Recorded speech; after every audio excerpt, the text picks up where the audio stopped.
Monica Poole. I'm here at SewEasy and I'm going to show you how fun it is to do fusible applique.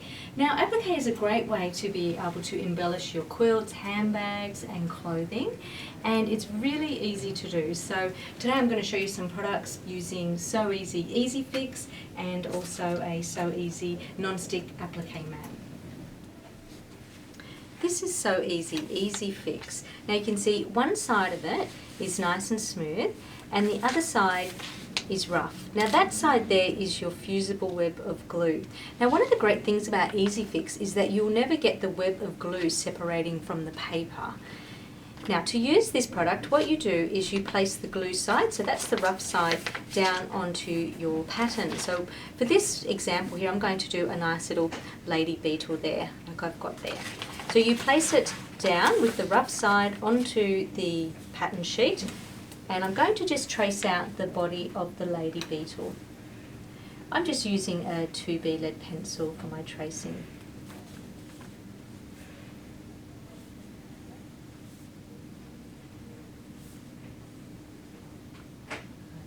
Now once you've traced that out, you actually roughly cut around the edge of the shape.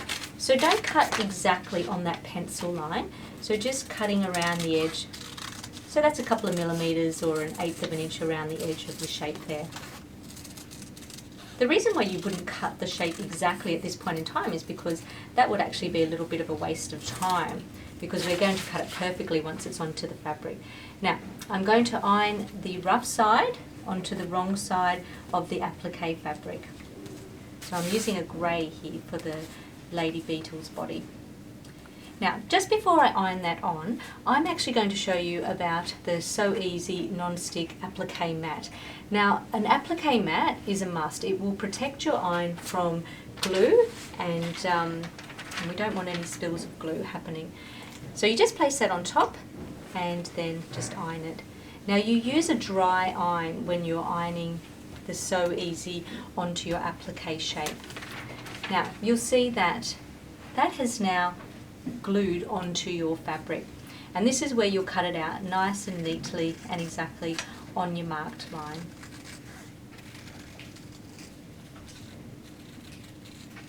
Now by doing this, the glue will actually fuse to the fibres of the fabric, so you'll get less fraying by using your applique in this particular way. Okay, so there's my body of my lady beetle, and just previously I've already got my wings traced out. Now here's a really good trick when you're doing an applique shape which is layered. So you can see in this example here, I've got the body and then I've got the wings on top. So you can use your applique mat for this. So what you do is you sit that on top of your pattern sheet and then you peel away the paper backing. So sometimes you just might need to get your nails in there just to separate those layers. There we are. Now when you peel away the paper, that leaves the fusible web of glue on your fabric there. So I'm going to lay that down and position that in place where the body goes, and then I'm going to use the iron just lightly just to hold that in place.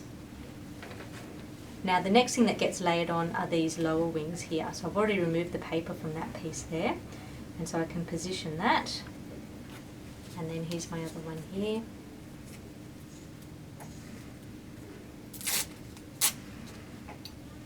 And that one goes on the other side there.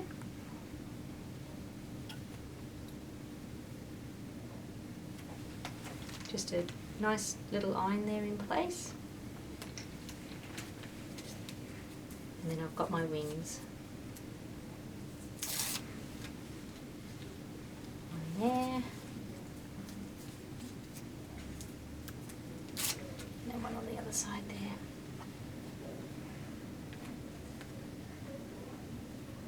So positioning them like that.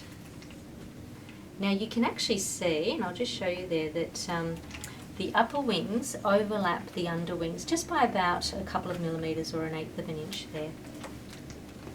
So you can iron that on.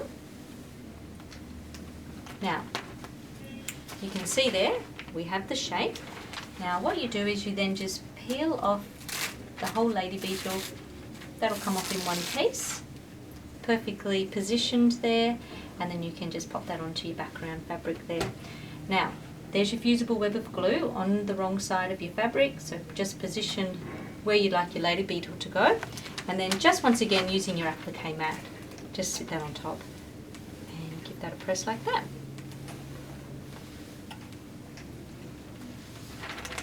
There we are. Now your applique shapes, they're all fused onto the background fabric, ready to stitch around the edge. Now, to stitch around the edge of your applique shapes, you can either use machine. So on this example here, this is one of my quilts here, and I've used machine embroidery stitches around the edge. So this one here is a layered design also. So I've got the under petals there, and then I've got my curved petals. Now they are underlapping these petals only just slightly, like I showed you with the wings before, and then the circle, center circle goes on top, and once again that's just covering the edge of your fabric, because you don't want too many layers of fabric together because it will get a little bit too thick.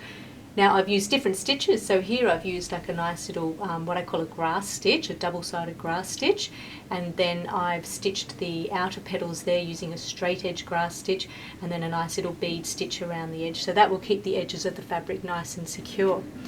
You can also use blanket stitch, so this one here I've blanket stitched by machine.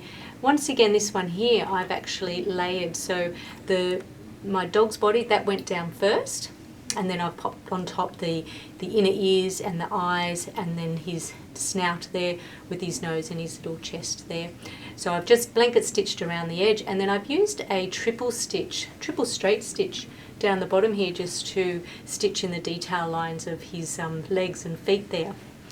You can also stitch by hand, so this is a very popular way to do your blanket stitching. So just blanket stitching around the edge by machine, and then you can just sort of do some little straight stitches there to stitch in any detail, and some little knots there for the bird's eyes, and some straight stitches for the beak. So that's applique using SewEasy Easy Fix.